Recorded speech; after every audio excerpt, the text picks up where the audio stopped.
नमस्कार दोस्तों, आइए जानते हैं आज राजस्थान के दिन भर की ताजा और बड़ी खबरें। आज राजस्थान से पहली खबर है कि झुंझुनू में शहीद परिवारों को बड़ी राहत। झुंझुनू जिला प्रशासन ने 11 शहीद और रक्षा कार्मिकों के आश्रितों को अनुकंपा नियुक्ति देकर बड़ी राहत दी है। मुख्यमंत्री भजनलाल शर्मा के निर्देश और जिला कलेक्टर रामावतार मीणा की विशेष पहल पर अनुकंपा नियुक्ति दी गई है। जिला कलेक्टर रामावतार मीणा ने बताया कि 11 नियुक्तियों में से 8 आश्रितों को कनिष्ठ सहायक, 1 को वाहन चालक, 1 को चतुर्थ श्रेणी कर्मचारी और 1 को पटवारी पद पर नियुक्त किया गया है। ये सभी नियुक्तियां नियमों का पालन करते हुए पूरी प्रक्रिया के तहत दी गई, ताकि आश्रित परिवारों को समय पर आर्थिक और सामाजिक संबल मिल सके।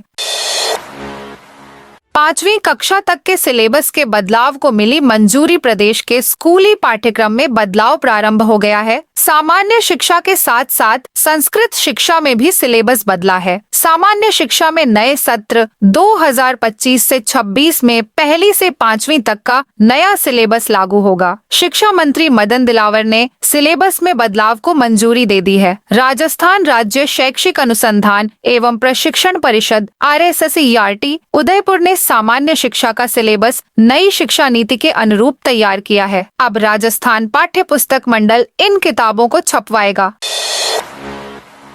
27 जून को रिलीज होगी कन्हैयालाल हत्याकांड पर बनी फिल्म। उदयपुर में 28 जून 2022 को दर्जी कन्हैयालाल साहू की बेरहमी से हुई हत्या ने पूरे देश को झकझोर कर रख दिया था। अब इसी कन्हैयालाल हत्याकांड पर आधारित film the Gyanvapi files a tailor murder story screen पर रिलीज होगी। यह फिल्म 27 जून को देश भर के 3500 सिनेमा घरों में रिलीज होगी। प्रोड्यूसर अमित जानी का दावा है कि फिल्म का मकसद इस दर्दनाक घटना को लोगों तक पहुंचाना है, जिससे समाज को गहरा संदेश मिल सके। फिल्म निर्माता ने उदयपुर के सांसद मन्नालाल रावत को फिल्म की ट्रेलर दिखाया और फिल्म के लिए समर्थन मांगा।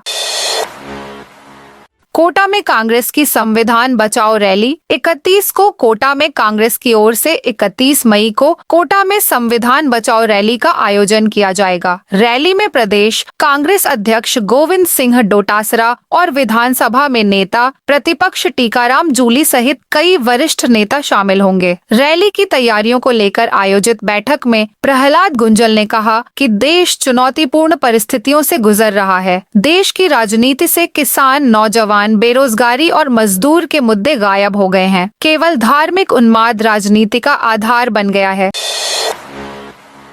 तेजाजी महाराज की मूर्ति खंडित करते बदमाश को पकड़ा। दौसा के सिंडोली गांव की निमड़िया ढाणी में देव प्रतिमाओं को खंडित करने का मामला सामने आया है, जहां ग्रामीणों ने एक जने को मौके पर ही पकड़कर धुनाई कर दी, जिसे बाद में पुलिस को सुपुर्द कर दिया गया। मामले को लेकर शंकर लाल मीणा ने कोलवा पुलिस थाने में रिपोर्ट दर्ज कराई है। पुलिस पकड़े गए शख्स से पूछताछ कर मामले की जाँच में जुटी है। स्थानीय लोगों ने बताया कि शनिवार रात करीब 12 बजे तेज अंधड़ की वजह से बिजली गुल हो गई थी। इस दौरान ढाणी के लोग अपने घरों के बाहर खुले में सो रहे थे। तभी वीर तेजाजी महाराज के मंदिर परिसर की ओर से तोड़फोड़ जैसी आवाज सुनाई दी। इस पर मंदिर पहुंचकर देखा तो एक शख्स तेजाजी महाराज की मूर्ति को तोड़ रहा था। लोगों ने उसे पकड़ने का प्रयास किया तो मौके से भाग छूटा, जिसे घेराबंदी कर दबोच लिया। इस दौरान बड़ी संख्या में ढाणी के लोग मौके पर जमा हो गए, जिन्होंने उसकी पिटाई कर दी। सूचना पर पुलिस ने मौके पर पहुंच घटनाक्रम की जानकारी ली। पाली में 500 किलो आम केले नष्ट करवाए। गर्मी के इस मौसम में शुद्ध आहार मिलावट पर वार अभियान के तहत रविवार को खाद्य सुरक्षा विभाग की टीम ने करीब 500 किलो सड़े गले केले और आम नष्ट करवाए, ताकि उन्हें खाकर शहरवासी बीमार न पड़े। कार्रवाई के दौरान खाद्य कारोबारियों को कच्चे फलों को पकाने में प्रयुक्त होने वाले जहरीले रसायन का छिड़काव नहीं करने की हिदायत भी दी गई। फल एवं सब्जी मंडी के होलसेल व्यापारियों को सड़े गले फलों व सब्जियों को नहीं बेचने के निर्देश दिए गए।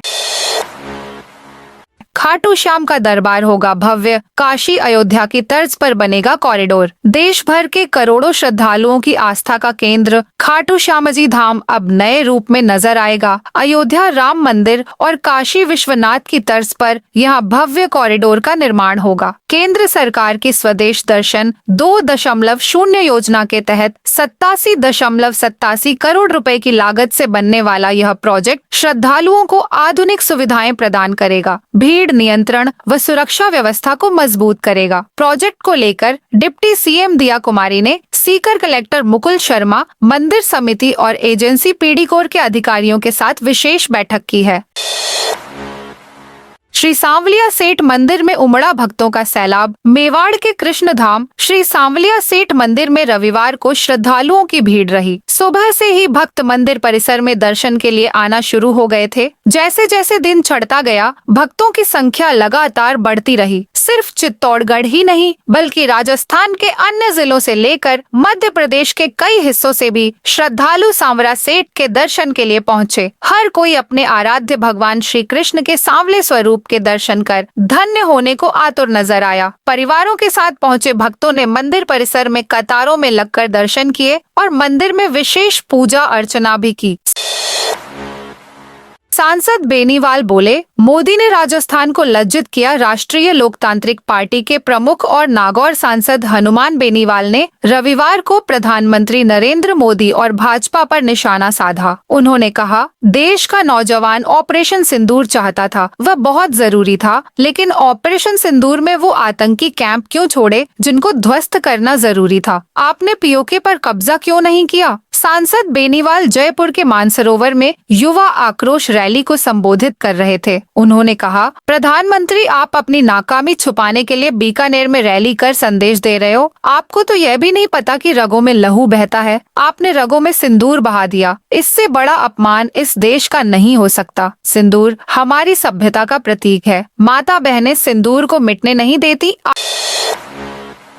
आरसीए में विवाद, 5 मिनट में मीटिंग खत्म। राजस्थान क्रिकेट एसोसिएशन आरसी की एडहॉक कमेटी की जयपुर में हुई बैठक 5 मिनट बाद ही खत्म हो गई। बैठक में कमेटी सदस्य धर्मवीर सिंह के शामिल होने का कन्वीनर जयदीप बिहानी ने विरोध किया। जब वे बैठक से बाहर नहीं गए तो बिहानी ने बैठक बिना चर्चा के ही खत्म कर दी। विवाद धर्मवीर सिंह की सदस्यता को लेकर था। धर्मवीर सिंह पाली जिला क्रिकेट संघ के पदाधिकारी हैं। इसी के चलते उनको एडहॉक कमेटी का सदस्य बनाया था। पिछले दिनों कन्वीनर जयदीप बिहानी ने पाली जिला क्रिकेट संघ के चुनाव में धांधली की शिकायत के बाद संघ की मान्यता को रद्द कर दिया था। जैसलमेर बाड़मेर में रेत का तूफान, उदयपुर राजसमंद में बारिश। राजस्थान में नौतपा की शुरुआत मौसम में बदलाव के साथ हुई। कई जिलों में आंधी, बारिश और ओले गिरे। जयपुर और धौलपुर में आज सुबह बारिश हुई। जैसलमेर और बाड़मेर में आसमान में धूल का गुबार छाया हुआ है। रविवार दोपहर बाद उदयपुर, राजसमंद, बाड़मेर में बारिश हुई। बाड़मेर में आंधी भी चली। इससे पहले शनिवार देर रात 80 किलोमीटर प्रति घंटा तक की रफ्तार से आए तूफान और बारिश ओलावृष्टि ने गर्मी कम कर दी है। रविवार को दिन के तापमान में 1 से 10 डिग्री सेल्सियस तक की गिरावट दर्ज हुई। चूरू, गंगानगर, सीकर, पिलानी, जयपुर में शनिवार तक तेज गर्मी थी। तापमान 42 डिग्री सेल्सियस के ऊपर दर्ज हो रहा था। वहां रविवार को तापमान 40 डिग्री सेल्सियस तक भी नहीं पहुंचा। मौसम केंद्र जयपुर ने 26 मई को राज्य के 11 जिलों में तेज गर्मी का अलर्ट जारी किया है। वहीं 7 से 29 मई तक कई हिस्सों में आंधी बारिश होने की चेतावनी जारी की गई है। सवाई माधोपुर डीटीओ को जयपुर से किया गिरफ्तार। एसीबी के एएसपी सुरेंद्र शर्मा की गिरफ्तारी के बाद फिर से सवाई माधोपुर में एक बड़ी कार्रवाई देखने को मिली है। अब जयपुर एसीबी की टीम ने सवाई माधोपुर के जिला परिवहन अधिकारी पुण्याराम मीणा को गिरफ्तार किया है। भ्रष्टाचार निरोधक ब्यूरो के महानिदेशक पुलिस डॉ रवि प्रकाश मेहड़ा ने बताया कि दिनांक 19 मई को सवाई माधोपुर एसीबी के पूर्व प्रभारी सुरेंद्र कुमार शर्मा एएसपी एवं 2 दलालों को रिश्वत प्रकरण में गिरफ्तार किया गया था, जिसमें परिवहन विभाग एवं अन्य विभागों, अधिकारी, कर्मचारियों की संलिप्तता की जांच की जा रही है। बिजली पानी की समस्या को लेकर टोंक में प्रदर्शन। टोंक में बिजली की अघोषित कटौती और पानी की समस्या को लेकर रविवार शाम को काफला बाजार, काली पलटन और आसपास के लोग सड़क और उतर गए। लोगों ने रोड जाम कर जमकर प्रदर्शन किया। टोंक विधायक सचिन पायलट के खिलाफ जमकर नारेबाजी की। सूचना मिलने के बाद डीएसपी राजेश विद्यार्थी, तहसीलदार समेत अन्य अधिकारी मई पुलिस जाब्ते के मौके पर पहुंचे और लोगों से समझाइश की।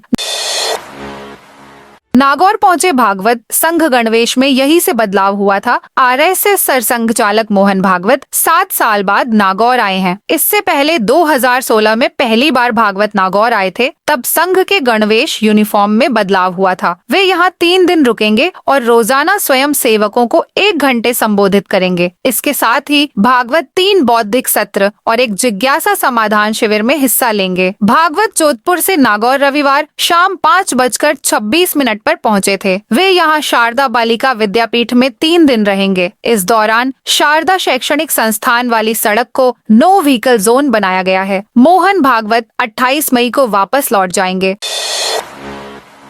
कोटा में 100 फीट लंबा तिरंगा लेकर निकले शहरवासी ऑपरेशन सिंदूर की सफलता के बाद देश भर में तिरंगा रैली निकालने का सिलसिला लगातार जारी है। आज कोटा में भी अलग अलग इलाकों में तिरंगा रैली निकाली गई। भारतीय जनता पार्टी आरके पुरम मंडल की ओर से शाम के समय तिरंगा रैली निकाली गई, जिसमें बड़ी संख्या में भाजपा कार्यकर्ताओं के साथ आम जनता ने भी भाग लिया। रैली में 100 फीट लंबा तिरंगा लोगों में आकर्षण का केंद्र रहा। इस मौके पर विधायक संदीप शर्मा ने कहा कि भारतीय सेना ने पाकिस्तानी संरक्षण में चल रहे आतंकवादियों के ठिकानों के साथ ही पाकिस्तानी सैन्य ठिकानों को नष्ट कर भारतीयों का सिर गर्व से ऊंचा किया है। हमारे बहादुर सैनिकों ने आतंकियों और उनके पनाहगारों को रौंद कर दुनिया को बता दिया कि भारत अब सॉफ्ट कंट्री नहीं बल्कि एक शक्तिशाली देश है, जो अपने खिलाफ हुए हर हमले का जवाब देने में और हर षड्यंत्र को नष्ट करने में पूरी तरह सक्षम है। अजमेर में सिंदूर यात्रा में सड़कों पर उतरी महिलाएं। अजमेर में सैनिकों के सम्मान में रविवार को सिंदूर यात्रा निकाली गई। जीसीए कॉलेज से शुरू हुई यात्रा विभिन्न मार्गों से होते हुए राजा सर्कल चौराहे पर समाप्त हुई। यात्रा के समापन पर भारत माता की आरती और आतिशबाजी की गई। 3 किलोमीटर लंबी इस यात्रा की शुरुआत विधायक अनीता भदेल, शहर अध्यक्ष रमेश सोनी और महिला मोर्चा अध्यक्ष भारतीय श्रीवास्तव ने बलून हवा में छोड़कर की। यात्रा में शहर की महिलाओं के साथ एनएससीसी कैडेट्स और छात्राएं भी शामिल हुईं। मार्ग में जगह जगह महिलाओं और छात्राओं का फूलों से स्वागत किया गया। सभी ने हाथों में तख्तियां लेकर भारत माता के जयकारे लगाए।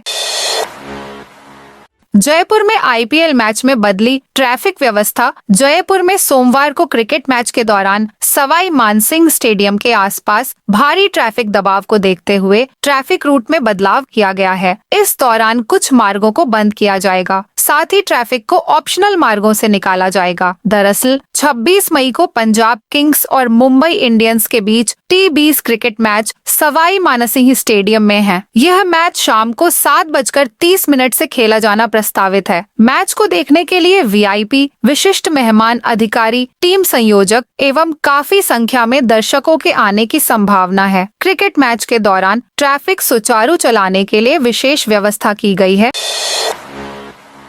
धौलपुर में पूर्व सैनिक की 14 बीघा जमीन कराई मुक्त। धौलपुर जिले के कंचनपुर थाना क्षेत्र के ग्राम मुरावली में प्रशासन ने कार्रवाई की। जिला प्रशासन और पुलिस विभाग ने संयुक्त अभियान चलाकर 14 बीघा भूमि को अतिक्रमण से मुक्त कराया। यह जमीन पूर्व सैनिक विद्याराम के नाम दर्ज है। विद्याराम के दोनों पुत्र वर्तमान में सेना में कार्यरत हैं। तहसीलदार उत्तम चंद बंसल ने बताया कि यह कार्रवाई जिला कलेक्टर के निर्देश पर की गई। अतिक्रमण हटाने के लिए जेसीबी मशीन और ट्रैक्टर का उपयोग किया गया। प्रशासन ने इस कार्य के लिए विशेष टीम बनाई। टीम में पटवारी जितेंद्र सिंह मौर्य, दीपक गोद, महावीर सिंह और राम निवास बाबू शामिल थे। जयपुर रथ यात्रा के रथ की हाइट 23 फीट होगी। जयपुर रथ यात्रा के नाम से प्रसिद्ध श्री जगन्नाथ रथ यात्रा की शुरुआत 27 जून को शाम 5 बजे ऐतिहासिक गोविंद देवजी मंदिर से होगी। इस वर्ष रथ की ऊंचाई 23 फीट निर्धारित की गई है, जिसमें एक विशेष हाइट एडजस्टेबल मैकेनिज्म जोड़ा गया है, ताकि यह भव्य रथ यूनेस्को की ओर से घोषित विश्व धरोहर जयपुर की परकोटा नगरी के प्राचीन दरवाजों से आसानी से निकल सके। रथ निर्माण की शुरुआत अक्षय तृतीया के शुभ अवसर पर हुई थी। वर्तमान में निर्माण कार्य अपने मध्य चरण में है और लकड़ियों को जोड़ने का कार्य तीव्र गति से चल रहा है। एसआई भर्ती 2021 को रद्द नहीं करे अभ्यर्थियों के परिजनों का विरोध। एसआई भर्ती 2021 को रद्द नहीं करने की मांग को लेकर चयनित अभ्यर्थियों के परिजनों ने रविवार को शहीद स्मारक पर विरोध प्रदर्शन किया। इसके बाद रैली भी निकाली। प्रदर्शनकारियों ने मांग की कि भर्ती में नकल करने वालों पर कार्रवाई हो, लेकिन मेहनत करके पास होने वालों को परेशान न किया जाए। प्रदर्शनकारी राकेश चौधरी ने कहा, ईमानदारी और कड़ी मेहनत से भाई ने एग्जाम क्लियर किया था। अब सरकार पर भर्ती रद्द करने का दबाव डाला जा रहा है। मेहनत करके पास होने वालों की कोई गलती नहीं है। भर्ती रद्द होने से परिवार तनाव में आ जाएंगे। भरतपुर में अब गंगा जी मंदिर में डांस का वीडियो आया। भरतपुर के किले स्थित बिहारी जी मंदिर का वीडियो सामने आने के बाद गंगा मंदिर का भी एक वीडियो सामने आया है। वीडियो में गंगा मंदिर के अंदर पुजारी के पास खड़ा एक युवक डांस करता दिख रहा है। वहीं 2 अन्य लोग भी बैठे हैं। यह वीडियो देवस्थान विभाग के पहले ही संज्ञान में आ गया था, जिसे लेकर विभाग के अधिकारियों ने मंदिर के पुजारी को हटाने के लिए उच्चाधिकारियों को लेटर लिख दिया था। जालोर में 4 दिन गर्मी का अलर्ट। जालोर में पिछले करीब 7 दिन से आग बरसाने वाली गर्मी का दौर चल रहा है। मौसम विभाग ने 4 दिन का अलर्ट जारी कर आगामी दिनों में हीट वेव के साथ तेज गर्मी की आशंका जताई है। वहीं शनिवार को दिन का तापमान 41.9 डिग्री दर्ज किया। तेज धूप व लू के चलते दोपहर में सड़कें सूनी नजर आने लगी हैं। गिव अप अभियान में नाम नहीं हटाने पर 280 नोटिस जारी। जालोर में खाद्य एवं नागरिक आपूर्ति विभाग के निर्देशानुसार राष्ट्रीय खाद्य सुरक्षा योजना अंतर्गत चयनित सक्षम व्यक्तियों से नाम पृथक करवाने के लिए 31 मई तक गिव अप अभियान चलाया जा रहा है। अभियान के तहत जिले में अब तक 280 अपात्र लाभार्थियों को नोटिस जारी किए गए हैं। जिला रसद अधिकारी एवं जिला उपभोक्ता संरक्षण अधिकारी आलोक झरवाल ने बताया कि जिले में अब तक 4,929 परिवारों एवं 16,629 सदस्यों ने अपने नाम खाद्य सुरक्षा योजना से हटवाने के लिए ऑफलाइन आवेदन किए हैं तथा 1,444 परिवारों ने अपने नाम खाद्य सुरक्षा योजना से हटवाने के लिए ऑनलाइन विभागीय वेबसाइट से आवेदन किए। दिल्ली में पीएम मोदी ने ली एनडीए के मुख्यमंत्रियों की बैठक। रविवार को दिल्ली में पीएम मोदी की अध्यक्षता में एनडीए की मुख्यमंत्री परिषद की बैठक आयोजित की गई। इस बैठक में हरियाणा, दिल्ली और उत्तर प्रदेश समेत एनडीए शासित राज्यों के मुख्यमंत्री और उप मुख्यमंत्री शामिल हुए। राजस्थान के मुख्यमंत्री भजन लाल शर्मा, उप मुख्यमंत्री दिया कुमारी और प्रेमचंद बैरवा शामिल हुए हैं। बीजेपी के अध्यक्ष और केंद्रीय स्वास्थ्य मंत्री जेपी नड्डा ने कहा कि बैठक में जाति जनगणना को लेकर प्रस्ताव पेश किया गया। जातिगत जनगणना के प्रस्ताव से हमने स्पष्ट किया है कि हम जातिगत राजनीति नहीं करते हैं। नर्मदा नहर परियोजना में फर्जीवाड़ा जारी। राजस्थान में जालोर जिले के नर्मदा नहर परियोजना में बड़े पैमाने पर भ्रष्टाचार का मामला एक बार फिर चर्चा में है। इस परियोजना के तहत 2023 में बिना काम किए फर्जी भुगतान का मामला सामने आया था, जिसकी जांच के लिए गठित राज्य स्तरीय समिति ने अधिकारियों को दोषी पाया था। हालांकि 1.5 साल से ज्यादा समय बीत जाने के बावजूद दोषी अधिकारियों के खिलाफ कोई कार्रवाई नहीं की गई। अब दबाव में कार्रवाई करने की बजाय नई जांच समिति गठित कर दी गई है, जिसे दोषी अधिकारियों को बचाने का प्रयास बताया जा रहा है। इस मामले से स्थानीय किसानों और जागरूक कार्यकर्ताओं में भारी रोष है। 22 शहरों में लू के साथ आंधी बारिश का रेड अलर्ट जारी। राजस्थान में लगातार पड़ रही भीषण गर्मी से लोग काफी परेशान हैं। ऐसे में आज से नौतपा भी शुरू हो रहा है, जो 25 मई से 8 जून तक रहेगा। इस दौरान तापमान 50 डिग्री के पार रहने का अनुमान है, जबकि कल यानी शनिवार को प्रदेश के कुछ हिस्सों में बारिश और आंधी से काफी राहत मिली, जिससे तापमान में मामूली राहत मिली है। जबकि जयपुर में भी देर रात आई आंधी और बारिश ने तापमान में गिरावट के साथ ही कई जगह पेड़ पौधे भी उखड़ गए हैं। मौसम विभाग ने पश्चिमी राजस्थान के लिए आंधी, बिजली और लू का रेड अलर्ट जारी किया है। जयपुर, टोंक, बूंदी, सवाई माधोपुर, करौली, दौसा, अलवर, भरतपुर, धौलपुर जिलों व आसपास के इलाकों के लिए ऑरेंज अलर्ट जारी किया गया है, जिसके तहत कहीं कहीं हल्की बारिश, बिजली चमकने और तेज आंधी चलने की संभावना है। वहीं झुंझुनू, चूरू, सीकर, बूंदी, बारां, कोटा, झालावाड़ जिलों व आसपास के इलाकों के लिए येलो अलर्ट जारी किया गया है, जिसमें कहीं कहीं तेज सतही हवाओं 30 से 40 किलोमीटर प्रति घंटे के साथ मेघ गर्जन, हल्की बारिश की संभावना है। तो दोस्तों, यह थी आज राजस्थान की बड़ी खबरें। आप इस वीडियो को कौन से जिले से देख रहे हैं, उस जिले का नाम जरूर बताइए।